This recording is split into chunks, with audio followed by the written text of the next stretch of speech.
Boa noite, meus irmãos. Cumprimento a igreja com a graça do Senhor Jesus Cristo. Amém. Cumprimento também aos que nos assistem pelo YouTube. Vamos dar início ao nosso culto de louvor ao nome do nosso Deus e vamos cantar o corinho Renova-me.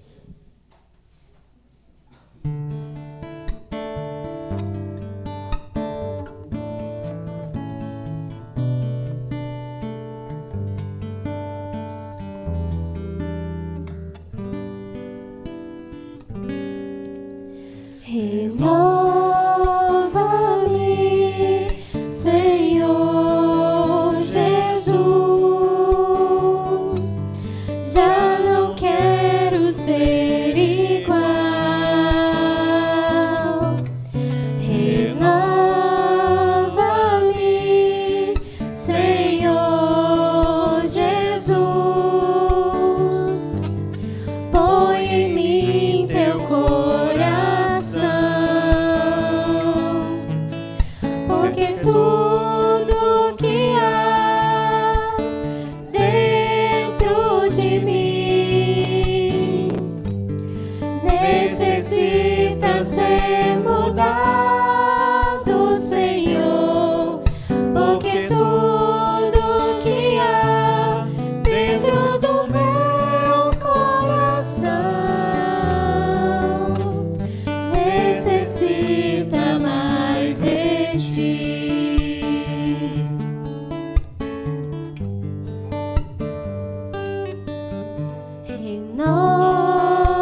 Renova-me, Senhor Jesus,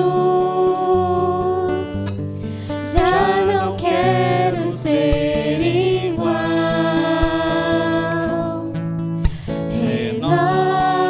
Renova-me, Senhor Jesus,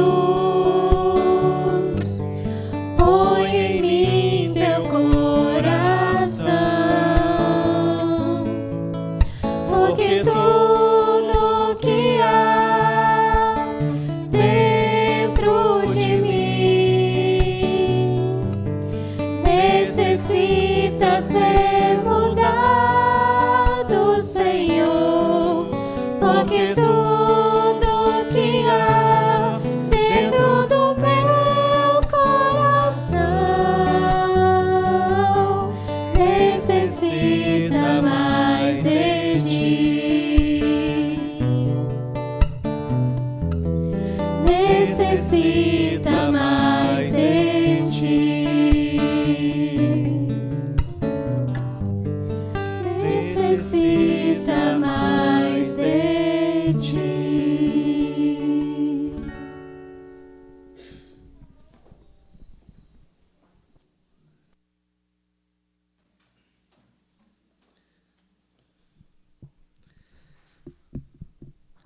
Peço aos irmãos que se coloquem de pé.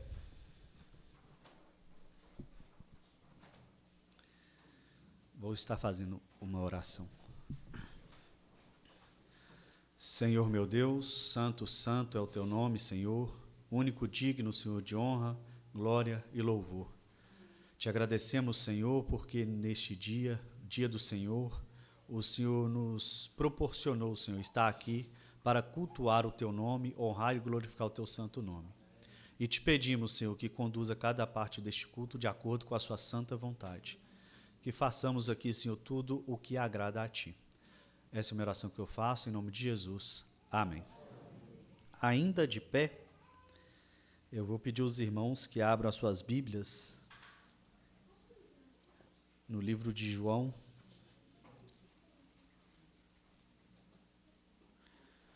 João capítulo 7. Nós vamos ler do 14 ao 36. Eu vou pedir ao presbítero Renato que acompanhe a leitura com a igreja.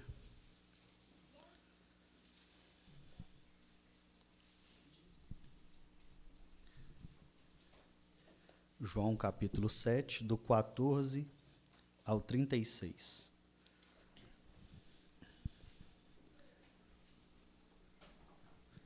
Corria já em meio à festa, e Jesus subiu ao templo e ensinava. Então os judeus se maravilhavam e diziam: Como sabe estas letras sem ter estudado? Respondeu-lhes Jesus: O meu ensino não é meu, e sim daquele que me enviou. Se alguém quiser fazer a vontade dele, conhecerá a respeito da doutrina, se ela é de Deus ou se falo por mim mesmo. Quem fala por si mesmo está procurando a sua própria glória, mas o que procura a glória de quem o enviou, esse é verdadeiro e nele não há injustiça. Não vos deu Moisés a lei? Contudo, ninguém dentre vós a observa. Por que procurais matar-me? Respondeu a multidão: Tens demônio? Que é que procura? Quem é que procura matar-te?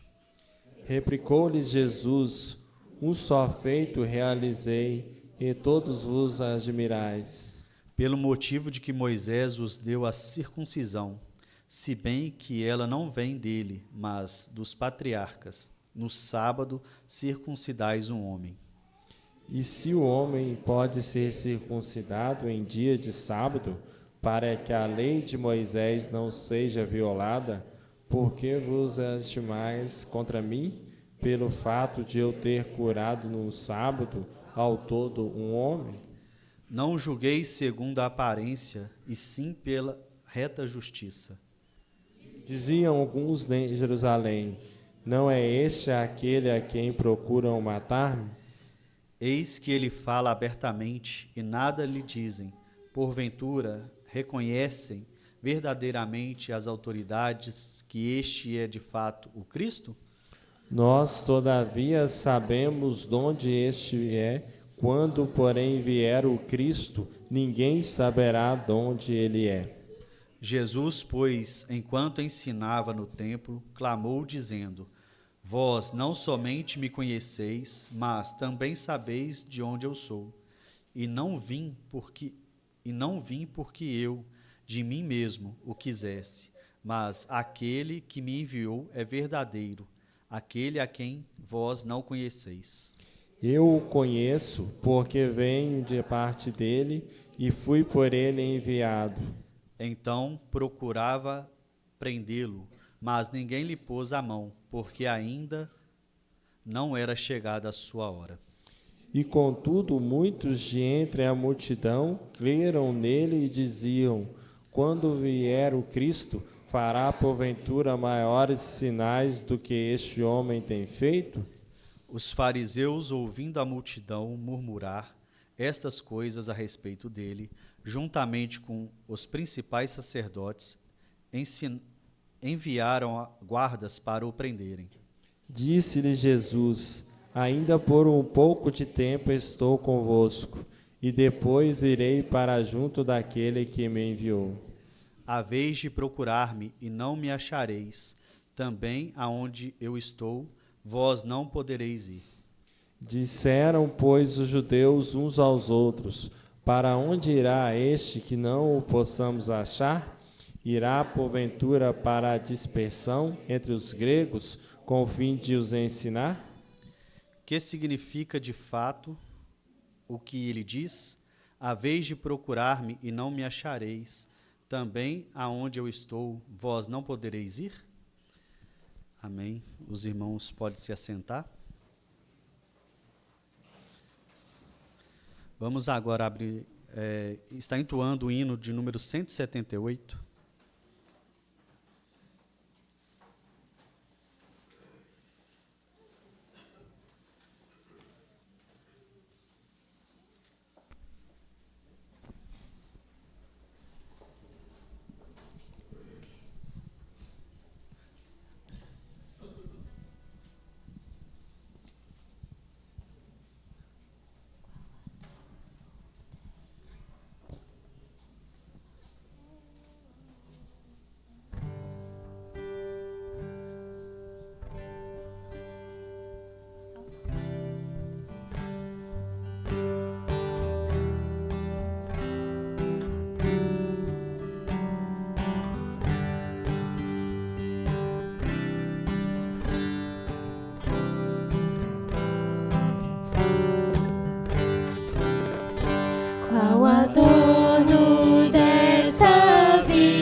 Vamos abrir nossas Bíblias novamente, agora em Hebreus.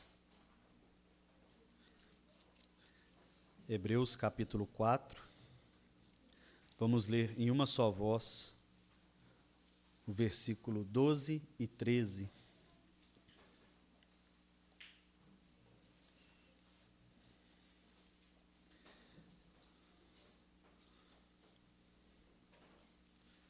Peço aos irmãos que se coloquem de pé em reverência.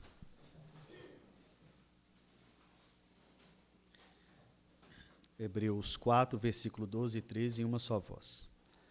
Porque a palavra de Deus é viva e eficaz, é mais cortante do que qualquer espada de dois gumes e penetra até o ponto de dividir alma e espírito, juntas e medulas, e é apta para discernir os pensamentos e propósitos do coração. E não há criatura que não seja na sua presença. Pelo contrário, todas as coisas estão descobertas e patentes aos olhos daquele a quem temos de prestar contas. Amém? Os irmãos podem se assentar. Neste momento, nós vamos ter alguns instantes de oração silenciosa para confissão de pecados. E logo após alguns instantes, eu peço ao diácono Neemias que quebre o silêncio com uma oração.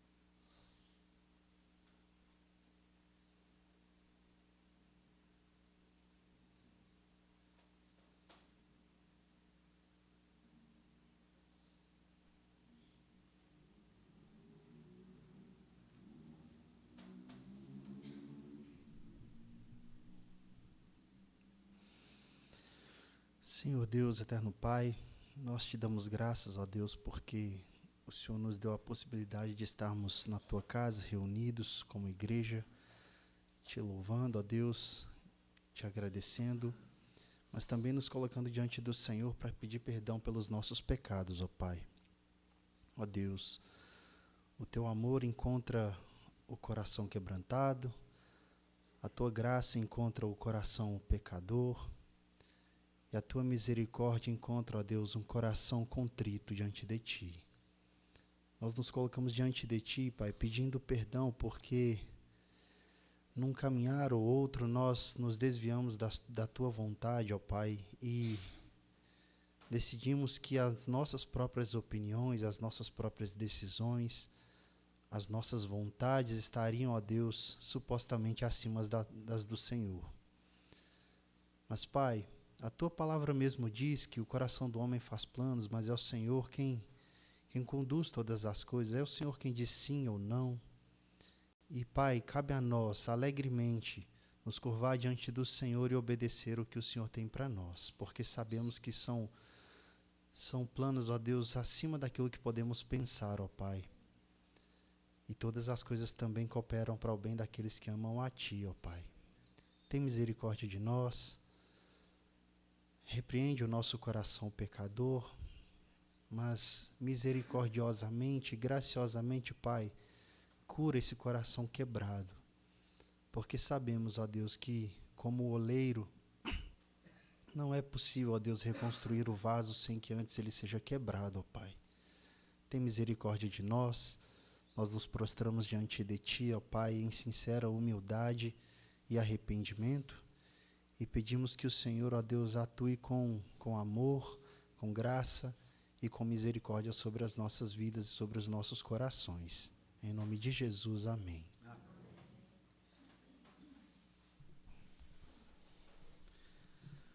Chama a equipe de louvor para cantarmos duas músicas.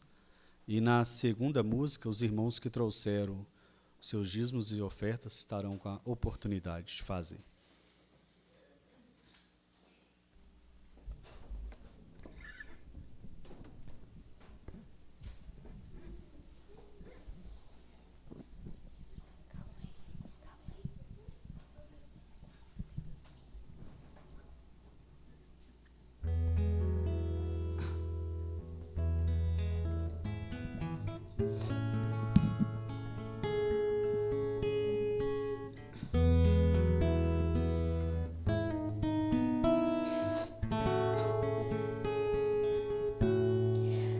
Se tu olhares, Senhor,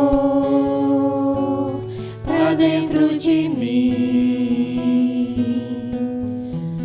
nada encontrarás de bom, mas um desejo eu tenho de ser transformado.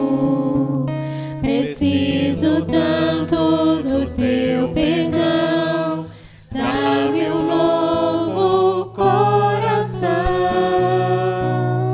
Se tu olhares, Senhor, pra dentro de mim, nada encontrarás de bom, mas um desejo eu tenho de ser transformado. Preciso tanto do teu perdão. Dá-me um novo coração. Dá-me um coração igual ao teu, meu mestre. Dá-me um coração igual ao teu, coração disposto a obedecer, cumprir todo o teu querer. Dá-me um coração igual ao teu. Ensina-me a amar o meu irmão, a olhar com os teus olhos, perdoar com teu perdão. Enche-me com teu espírito, endireita os meus caminhos. Ó Deus, dá-me um novo coração. Enche-me com teu espírito, endireita os meus caminhos. Ó Deus, dá-me um novo coração. Dá-me um coração igual ao teu, meu mestre. Dá-me um coração igual ao teu, coração disposto a obedecer, cumprir todo o teu querer. Dá-me um coração igual ao teu. Dá-me um coração igual ao teu. Dá-me um coração igual ao teu.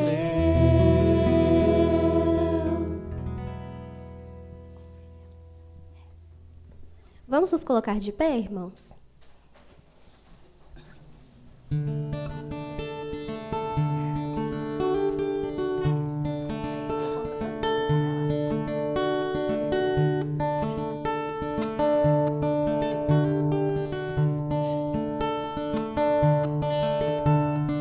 Pai, Deus poderoso, tem compaixão de mim.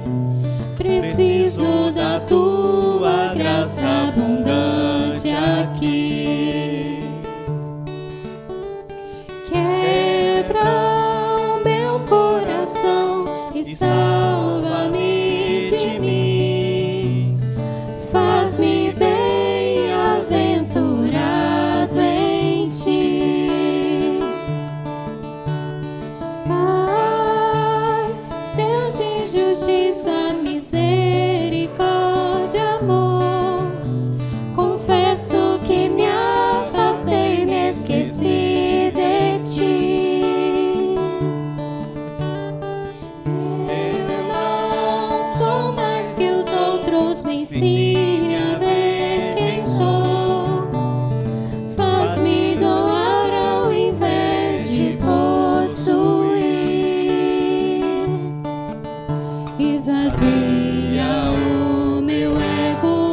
enche-me de ti. Ajuda-me a confiar, mesmo quando a confiança me falta. Ajuda-me a enxergar, mesmo quando meu olhar falhar.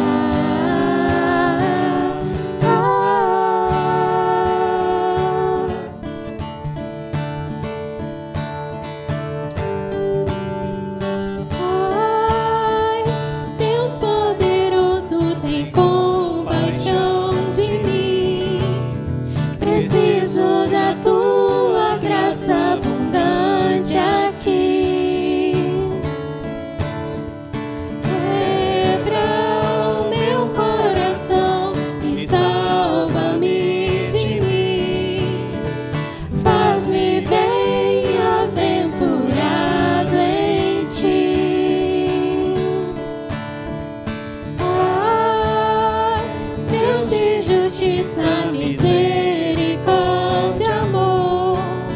Confesso que me afastei, me esqueci de ti.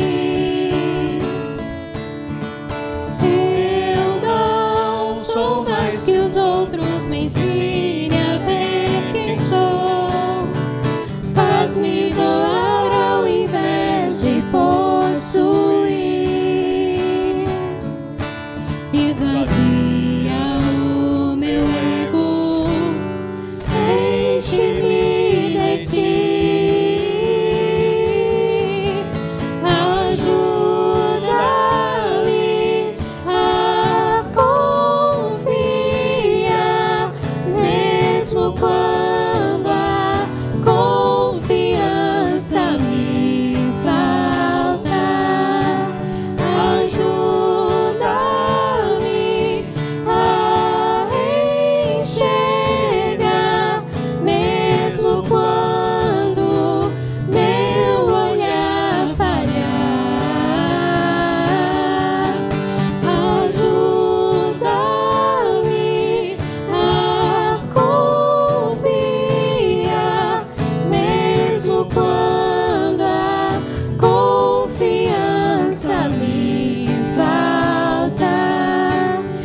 Ajuda-me a enxergar, mesmo quando meu olhar falhar.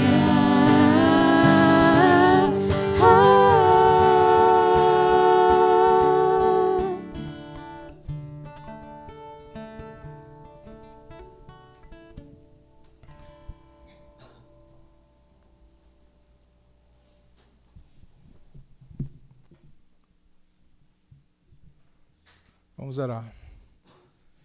Bendito Deus e eterno Pai, muito obrigado, Senhor, por esses momentos maravilhosos que tem concedido estar aqui e podemos desfrutar de todas as partes desse culto, esses louvores que vêm engrandecer a Tua presença, Senhor, nessa casa e mostrar a nossa pequenez diante de Ti. Senhor Deus, possa pensar, abrir nossos olhos para que possamos olhar para Ti, mesmo quando o nosso olhar falhar, como foi cantado ainda recente. Esteja, Senhor, abençoando as partes desse culto, esteja abençoando a pessoa do pregador, que irá falar através da Tua palavra, que Tu possa abrir nossos corações para receber uma porção da Tua palavra que será ministrada nessa noite, que seja usado por Ti, ó Pai. Muito obrigado pelo dia que nos concedeu até aqui. Continue conosco, Senhor. Quero te pedir também uma bênção para as pessoas também enfermas, Senhor.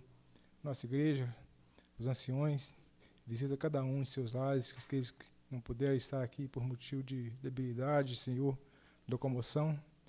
Esteja abençoando eles com a Tua presença, conforme Tu tem nos abençoado aqui. Ó Deus, quero te pedir uma bênção também sobre a minha sogra, a minha cunhada, que está passando bem. Hoje eu posso estar abençoando, dando a elas a cura daquelas enfermidades, a qual elas passam. Te peço a Deus uma bênção especial pelos dízimos também, e as ofertas alçadas, gasofilasse. Que possa estar abençoando esses recursos. Abençoa as mãos que irá fazer, o Pai, de ministrar. Que possa estar fazendo com que possa ser usado para o único intuito de engrandecer a tua obra aqui na terra. Te peço em nome de Jesus essa oração que faço. Amém.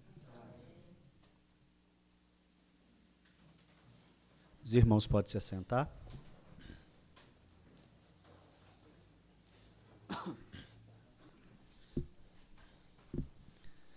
Nós agora vamos fazer a leitura da pergunta 128 do Catecismo Maior de Westminster. Nós vamos ler a pergunta e, em sequência, a resposta. Leiamos.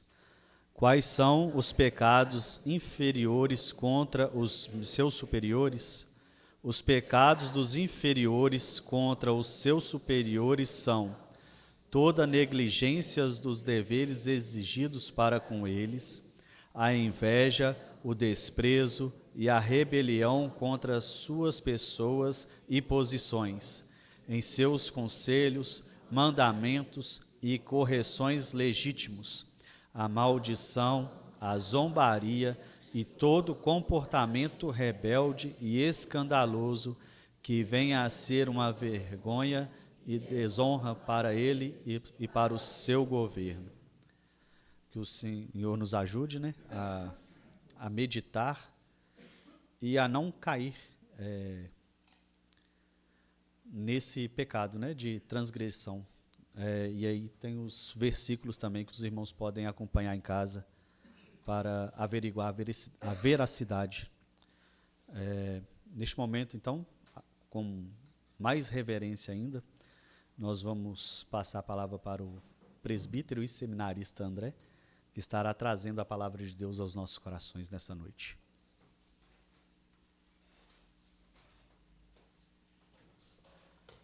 Boa noite, meus irmãos, graça e paz.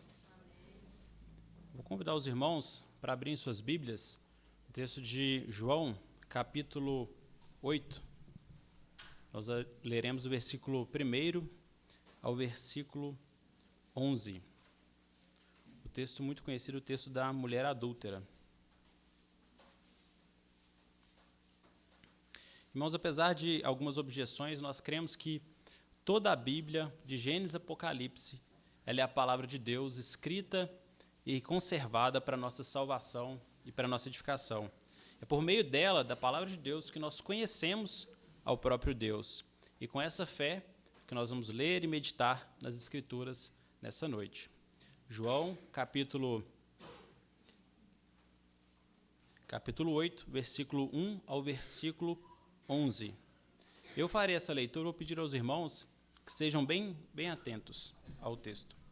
Na verdade, eu vou começar lendo o último versículo do capítulo 7, versículo de número 53, e vou continuar no versículo 1 do capítulo 8 até o versículo 11.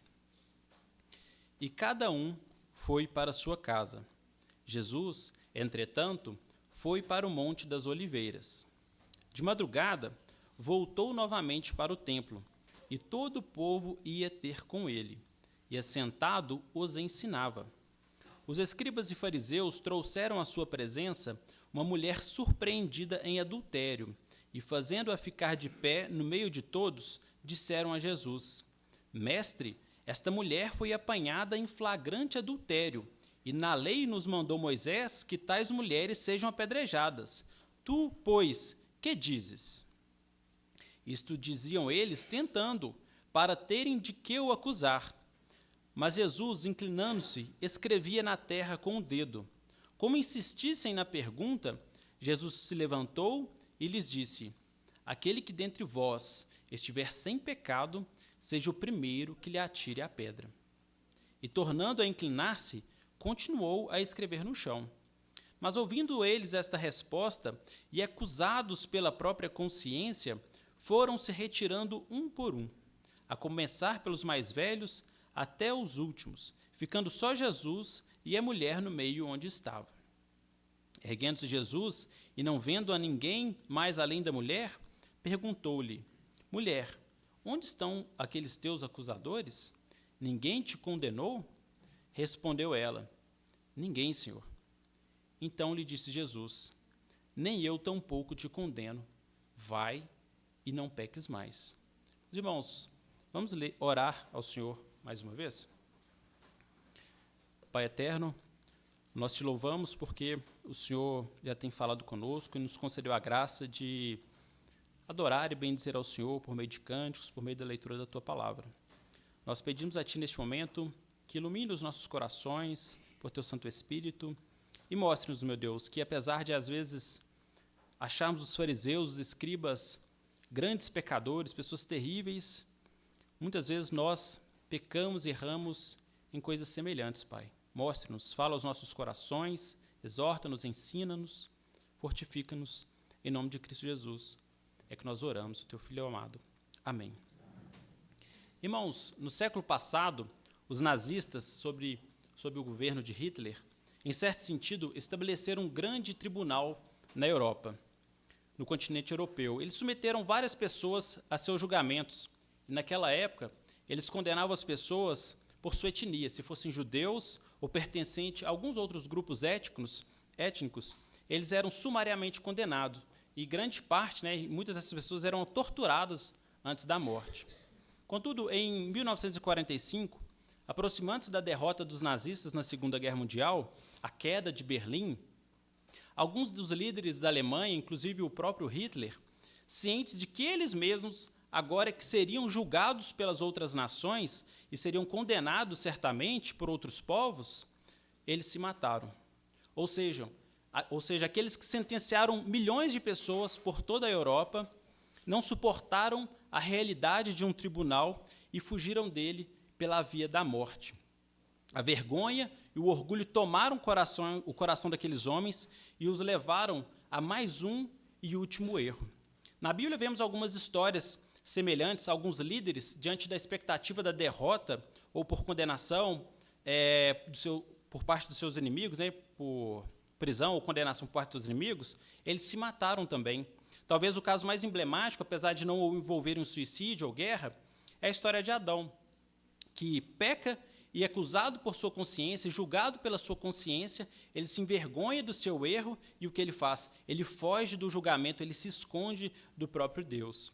No texto que lemos, nos é dito que um grupo ávido por condenação, julgamento, morte, os fariseus e escribas, que buscavam então condenar uma mulher, ainda pior, na verdade, o que eles queriam mesmo é condenar ao próprio Cristo Jesus, ao serem eles mesmos colocados em um tribunal, eles também fugiram.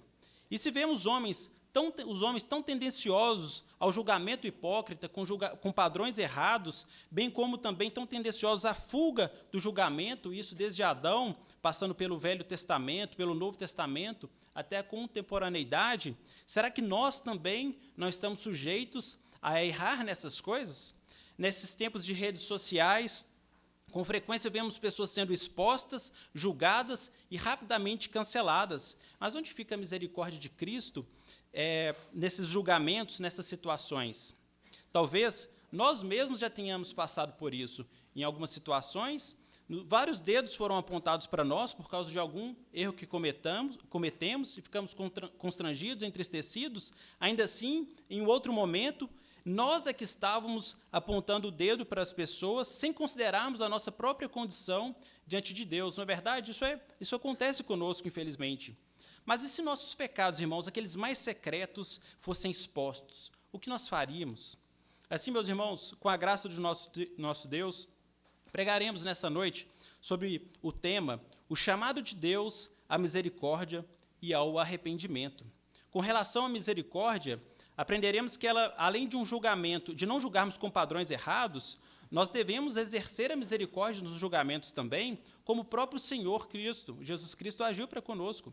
Com relação ao arrependimento, aprenderemos a não fugirmos de Deus, não nos afastarmos do Senhor por causa dos nossos pecados. Ao contrário, a buscá-lo humildemente em arrependimento, a fim de alcançarmos perdão e graça. Para extrairmos ao máximo o ensino desse texto, nós dividiremos o sermão em ainda mais 3 partes. Na primeira, vou comentar com os irmãos sobre o contexto desta passagem. Em um segundo momento, vou abordar o texto em si.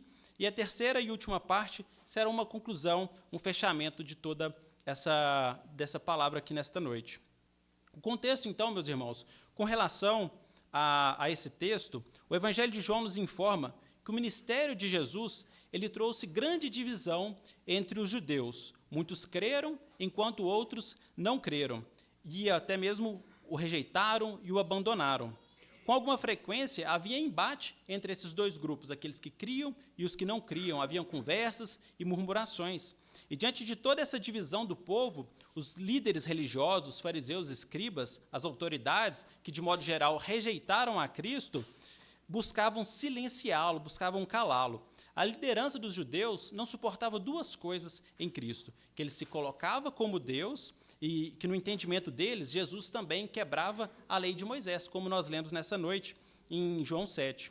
Esses líderes cada vez mais se irritavam contra Jesus, pois eles não conseguiam pegar Jesus. Nós vemos, então, com argumentos ou com questionamentos. Além disso, Cristo passou a os atacar abertamente e expunha, então, a hipocrisia no julgamento daqueles homens, pois eles é quem quebravam a lei de verdade. No texto que nós lemos, em João 7, Cristo combate eles nesse sentido. E não podendo, então, silenciar a Jesus com palavras, esses líderes, os judeus, os fariseus e os escribas, nem mesmo afastar os seguidores de Jesus, no capítulo 7, no versículo 32, eles enviaram guardas para prenderem Jesus. Nós lemos também nesta noite.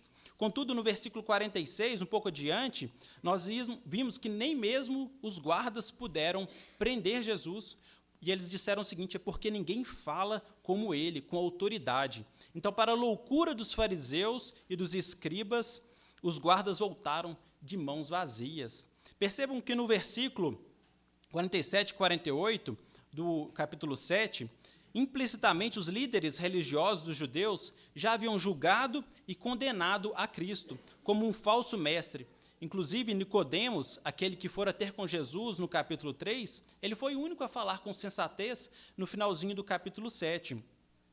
Ele aponta, então, para a hipocrisia dos seus companheiros ali, fariseus, e fala justamente sobre eles condenarem a Jesus sem nem mesmo terem ouvido a Jesus ou julgado ele adequadamente. Os fariseus e os principais dos escribas já haviam condenado sumariamente a Cristo. Esse é o nosso contexto. Então, nós chegamos agora no capítulo 8, que nós lemos nessa noite, do versículo 1 ao versículo 11, considerando, então, que nem discussões puderam parar Jesus, nem os guardas puderam prendê-lo, os fariseus e os escribas tentam por eles mesmos prender a Jesus, capturar Jesus. E agora eles fizeram um plano mais elaborado, que é o que nós lemos. No 1º e 2º versículo do capítulo que nós lemos, do capítulo 8, findada a festa, Jesus ainda bem cedo, ele desce do Monte das Oliveiras, ele volta ao templo, ele assenta-se e continua a cumprir a sua missão. Qual era a missão de Cristo? Ensinar as pessoas, pregar o evangelho do reino de Deus. No versículo 3º e 4º, os irmãos vão se lembrar que nós temos que os escribas e fariseus trouxeram, então, uma mulher pega em flagrante adultério. E este é um fato curioso. Nós não vemos muito disso nos nossos dias e nem mesmo na Bíblia, na história. Por isso que algumas pessoas, quando interpretam, leem esse texto, eles dizem que aquilo ali foi tramado, que aquela mulher talvez tenha sido anteriormente investigada, que talvez tenham planejado a descoberta daquele caso. Seja como for, o fato é que eles haviam a capturado e a levaram à presença de Jesus. Eles expuseram completamente a situação daquela mulher. Eles obrigaram ela a ficar de pé no meio do povo. Como eu disse, Jesus estava sentado, o texto nos diz isso. E é provável que os ouvintes também estivessem sentados. E por isso aquela mulher ficou em evidência. Ela ficou exposta no meio ali de todo aquele povo e sua situação foi exposta. Como acontece também nos nossos dias, às vezes, quando as redes sociais decidem condenar uma pessoa, como só se diz disso, e essa pessoa é cancelada, é basicamente aniquilada. A seguir, então, eles acusam, eles apontam o fato, o flagrante adultério, e usam a lei para estabelecer a sentença, apedrejamento.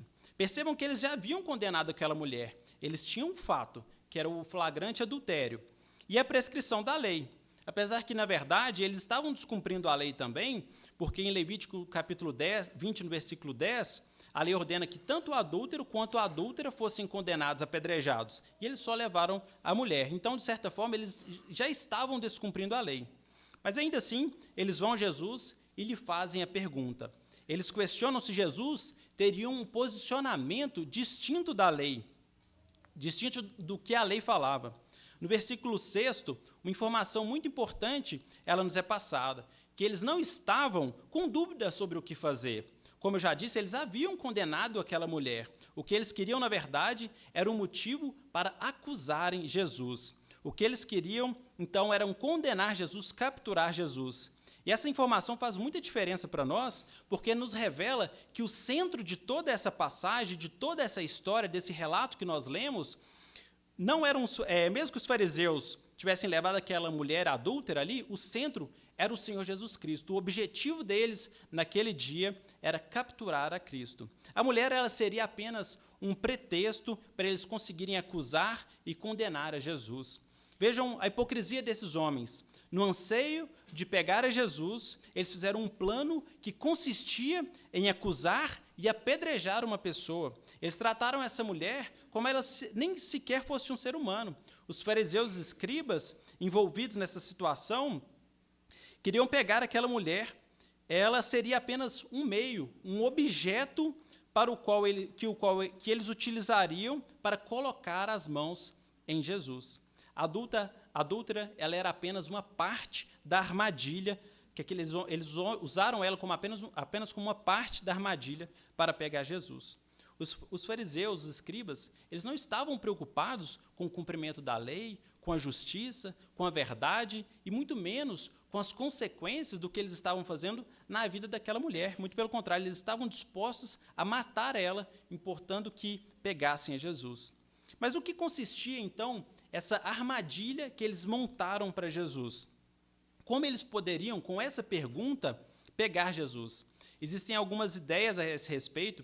Jesus, ele poderia abertamente inocentar aquela mulher, aquela adúltera, e aqueles homens, então, o acusariam de quebrar a lei.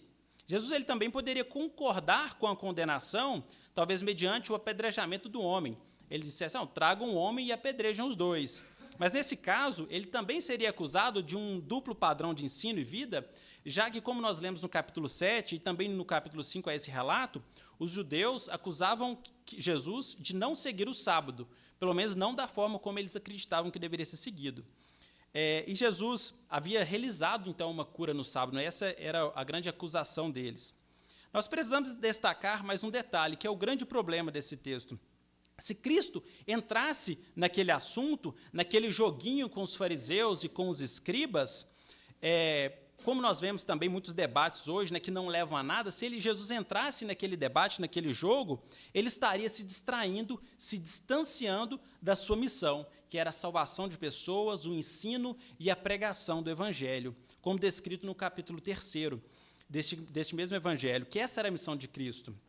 Por isso, Jesus, ele nem sequer menciona o fato ele nem menciona o fato de os fariseus não terem levado o homem e que estava adulterando com aquela mulher, ele nem toca nesse assunto. Jesus, na verdade, ele não faz nada que aqueles homens esperavam. Inicialmente, ele sabendo, Jesus conhecia a intenção do coração deles, da hipocrisia, Jesus simplesmente os ignora completamente. Ele começa a escrever no chão, como se os fariseus nem sequer tivessem falado com ele. E no 7º versículo, olhando para a demora de Jesus e talvez pensando que agora eles haviam vencido, agora eles conseguiram cercar Jesus, talvez eles pensaram isso, eles insistem e provocam Jesus, tentam a Jesus, mas eles fazem isso para a própria vergonha deles, para a própria vergonha e humilhação deles, pois Jesus, como em outros debates, dará uma resposta que mostrará toda a hipocrisia e a perversão do coração daqueles acusadores. Jesus diz, aquele que dentre vós estiver sem pecado, seja o primeiro que lhe atire a pedra. Vejam que Jesus nada comenta sobre a adúltera. Naquele momento, o pecado daquela mulher não era o foco de Jesus, bem como em nenhum momento o pecado dela foi o foco dos fariseus e escribas. Como eu já disse, eles estavam preocupados era com Jesus. Jesus que era o alvo deles naquele dia. Se aqueles homens estavam usando, então, o pecado daquela mulher para acusar a Cristo, para pegar a Cristo, pois pensavam que Jesus era um problema, Jesus, ele inverte a situação e usa todo aquele momento para mostrar que o real problema, a coisa mais terrível que estava diante dele naquela manhã, era o coração daqueles homens, era o coração dos fariseus e escribas, o coração dos acusadores. O fato de os fariseus olharem primeiramente para o pecado da adúltera e não para os seus próprios corações é a marca de um coração pecaminoso, a evidência da ausência de misericórdia. No versículo 8º, após dar como que uma pedrada naqueles homens com suas palavras, Jesus os ignora mais uma vez e volta a escrever no chão. No 9º versículo do texto lido, nós vemos que as palavras de Jesus, que eu disse terem sido uma pedrada, talvez tenham sido, como em Hebreus 4 nós lemos também nessa noite, talvez tenham sido, na verdade, como um golpe de espada que penetrou fundo no coração e na mente daqueles homens. Eles não se sentiram externamente machucados, como talvez queriam machucar aquela mulher, mas eles se sentiram completamente acusados, pois a consciência deles, despertadas pela palavra de Jesus, os acusaram e os atingiram por dentro. Percebam como Cristo muda todo aquele cenário. Aqueles homens haviam montado um tribunal. Jesus era o que estava, de certa forma, sob acusação ou suspeita. A situação daquela mulher fornecia apenas um motivo para pegarem, para condenarem e acusarem Jesus.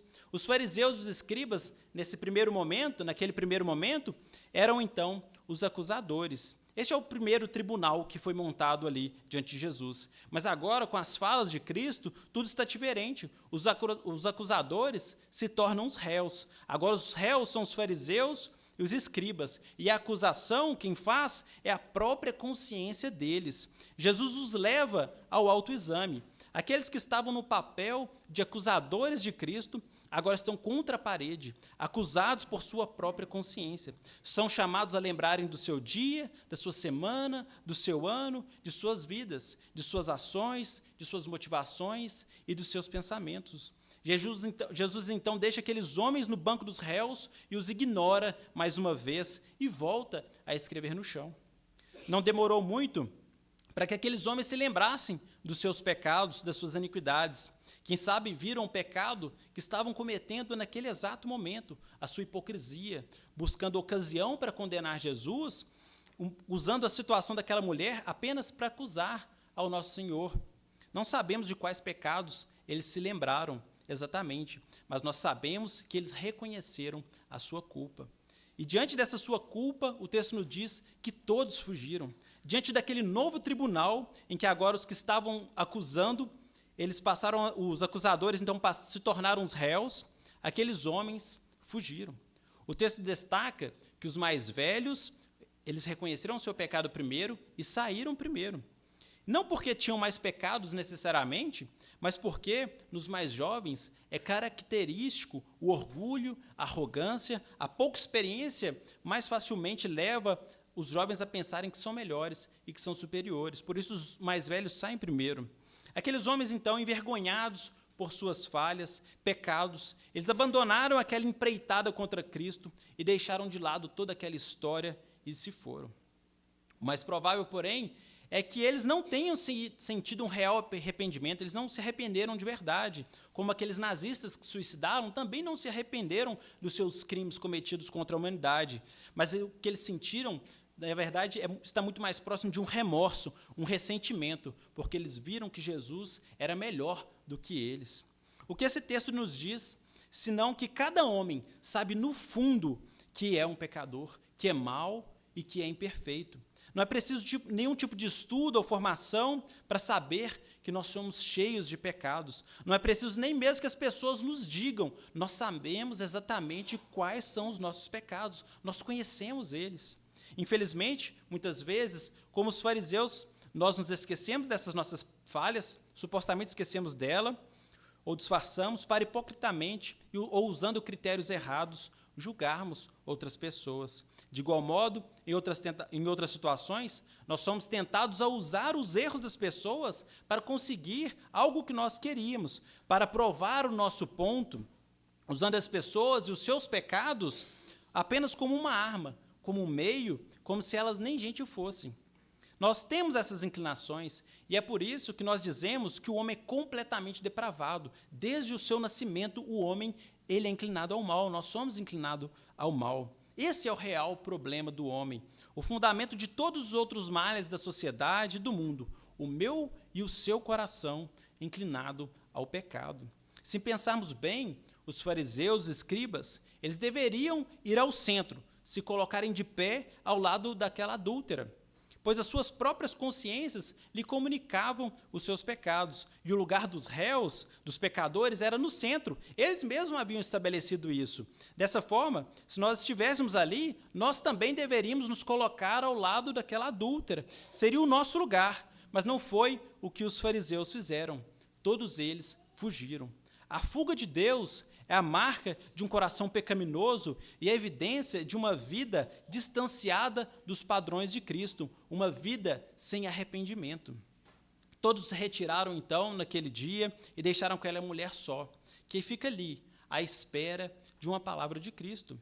E se Cristo, até então, ele permanecia sentado ou escrevendo, não demonstrando muito interesse naquele jogo hipócrita dos fariseus e escribas, nesse momento, após convocar toda a consciência daqueles homens, e eles então saírem, se retirarem, Jesus demonstra grande interesse na conversa com aquela mulher. No 10º versículo, nós vemos que a primeira coisa que Jesus faz para conversar com ela, para lidar com ela, é se levantar.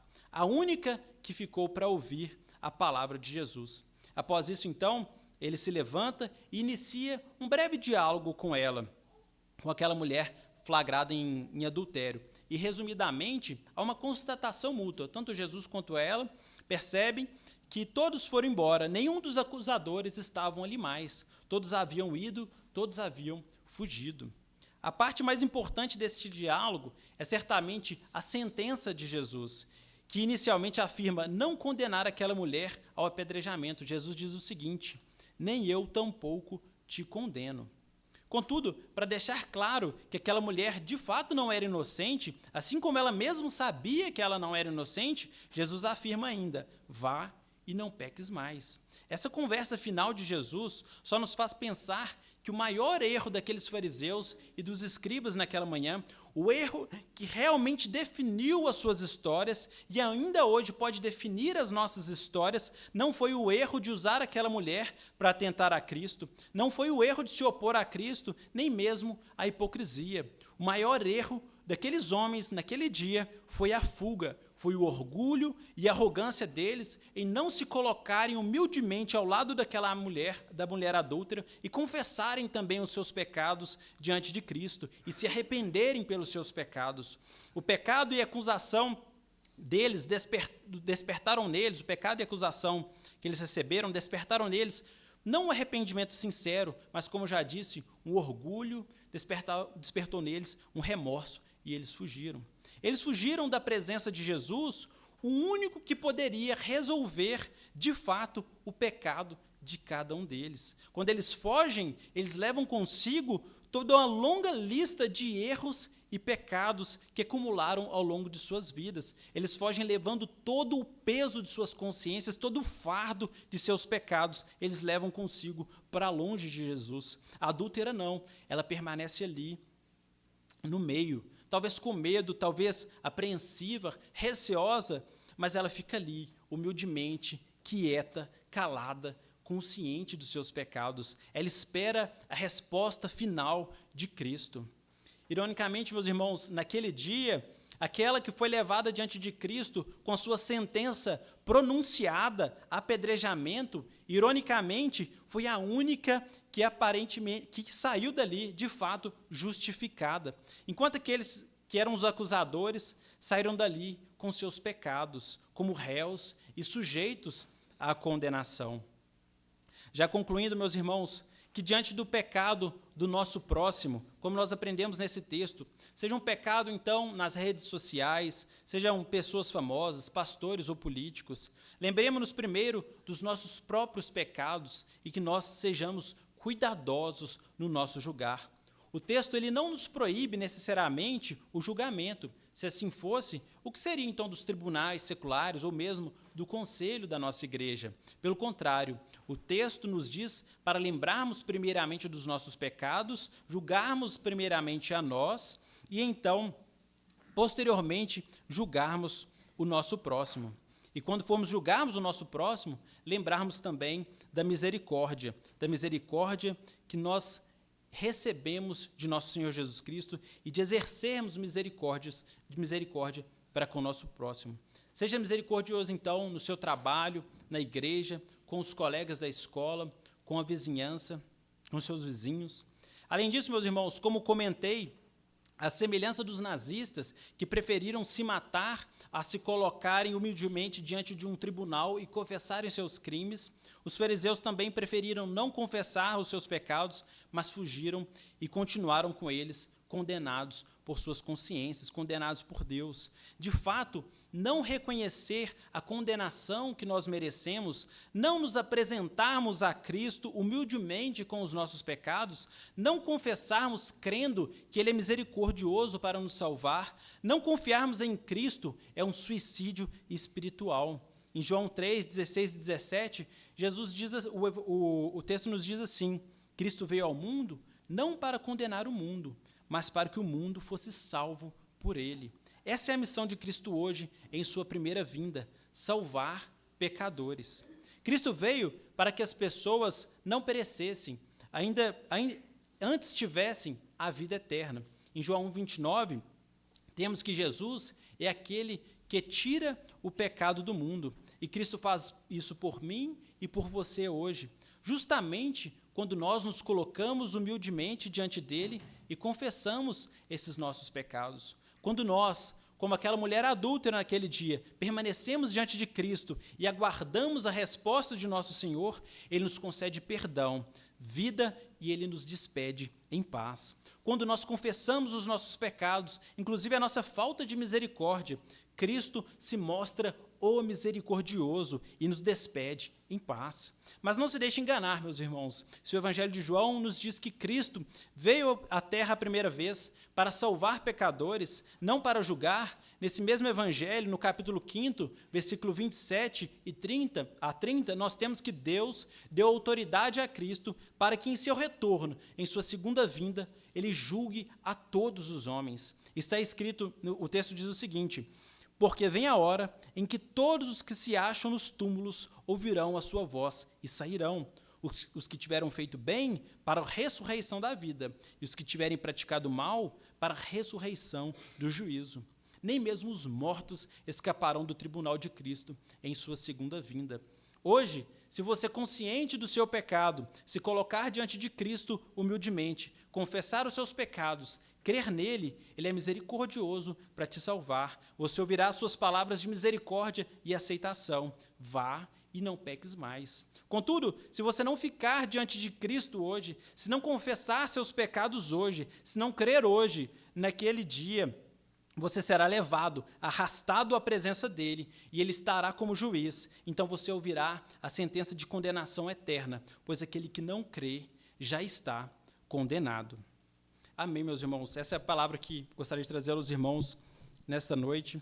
Que o Senhor continue falando aos nossos corações. E gostaria de convidar a igreja para que fique de pé, para que nós entoemos ao Senhor, louvemos ao Senhor com mais um cântico. Hino de número 68 do nosso inário.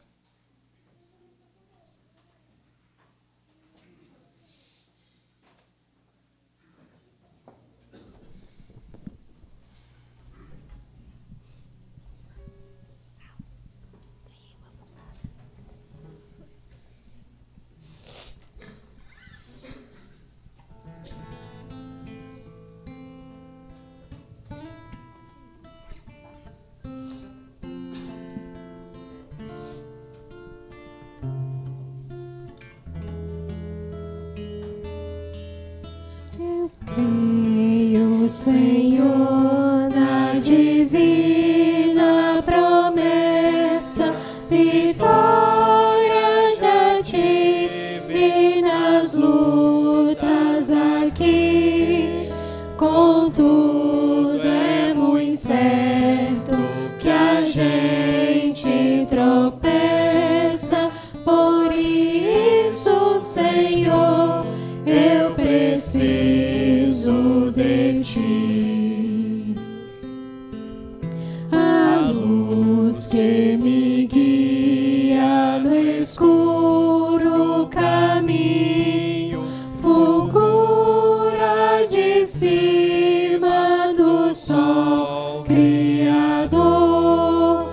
Contudo, não posso segui-la sozinho, por isso eu preciso de ti, meu Senhor. Bem sei que nas preces eu posso buscar-te, jamais essa versão da vida eu descrevi. Contudo, é possível que eu dela me afaste. Por isso, Senhor, eu preciso de ti.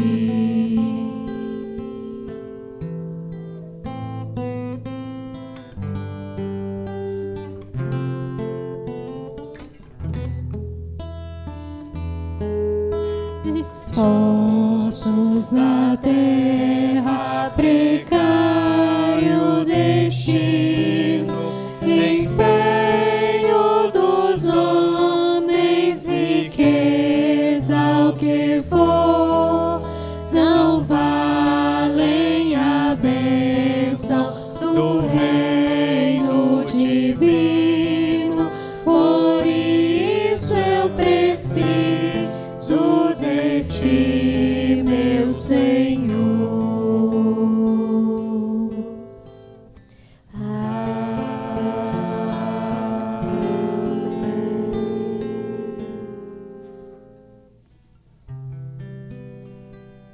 Mais uma vez, meus irmãos. Deus Todo-Poderoso, na Tua presença nós nos achegamos mais uma vez a Ti, que é o Misericordioso. Nós nos colocamos diante de Ti justamente para suplicar a misericórdia que de Ti tanto nós precisamos. Tu sabes, Senhor, como nós falhamos, às vezes por hipocrisia, às vezes por julgamentos errados, e às vezes nós até mesmo somos inclinados a distanciar-nos de Ti, sentimos algum remorso em nossos corações. Pai, nós confessamos isso diante de Ti e suplicamos ao Senhor que o Senhor não nos deixe afastar da Tua santa presença, antes que o Senhor nos conduza nos Teus caminhos em arrependimento e em misericórdia, meu Deus, evidenciando neste mundo o Deus que nos salvou, o Senhor mesmo, o nosso eterno e bendito Salvador, que é misericordioso, que é gracioso, Pai. Que o Senhor opere em nossas vidas, opere também, meu Deus, na vida do nosso próximo, para que possam ouvir hoje as Tuas palavras de paz e de aceitação, e não de condenação, naquele último e grande dia. Tem misericórdia de nós, Senhor. Pedimos a Ti que envie-nos a essa semana que está diante de nós, guardados e protegidos por Tua graça, conduzidos pelo Senhor, pelo Teu Santo Espírito, que o Senhor nos livre do mal e nos conduza a exercermos, então, a misericórdia e o amor. É o que eu venho rogar a Ti, no nome do Teu Filho amado, nosso eterno e bendito Salvador. Amém.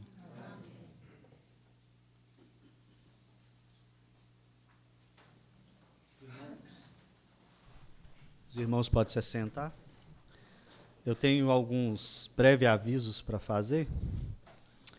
Reunião departamental da SAF, dia 26/7, aqui na igreja, às 17 horas. A SAF conta com a presença de todos os irmãos. Na terça-feira, reunião de oração, dirigido pela UCP. E na quinta-feira, o estudo bíblico com o presbítero Renato.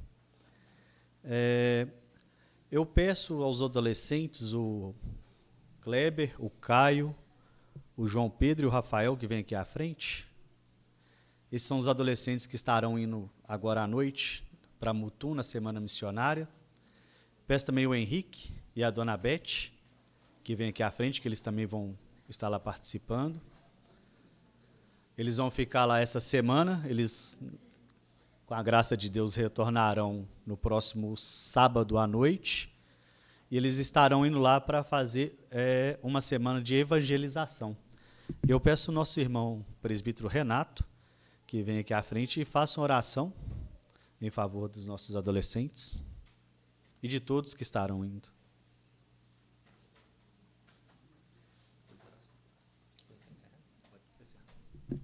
Oremos e depois estaremos encerrando. Amém, irmãos. Santo Deus, nós te agradecemos por mais uma vez que ouvimos a tua palavra e saiamos daqui realmente agradecidos ao Senhor e tocados pela tua palavra, que ela conduza-nos e haja-nos nesta semana, em todo o tempo, a ouvir sempre a tua voz. Nós clamamos de uma maneira grandiosa também agora, neste momento, em favor desses adolescentes e de todos os outros que estarão viajando agora há pouco pela tua graça e misericórdia. Clamamos para que o Senhor os conduza em todo o deslocamento, os conduza, ó Pai, naquele momento de evangelização, de práticas, ó Deus, aonde estarão expondo, estarão ensinando crianças, trabalhando com adolescentes.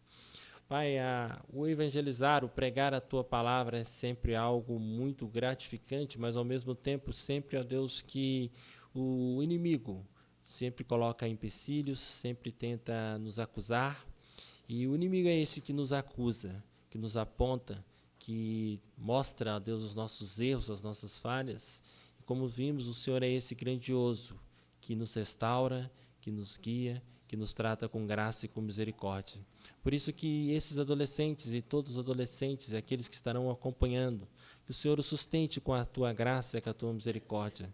Que ao evangelizar, ó Pai, reconhecemos sim que somos falhos e pecadores, mas que possam reconhecer que a palavra, que todo o ministério tem o poder em nome do Senhor Jesus Cristo, ó Pai. Que não depende das nossas ações, que não depende de quem eu sou, que não depende de nenhum dos nossos méritos, mas depende da ação misericordiosa do Senhor Jesus Cristo.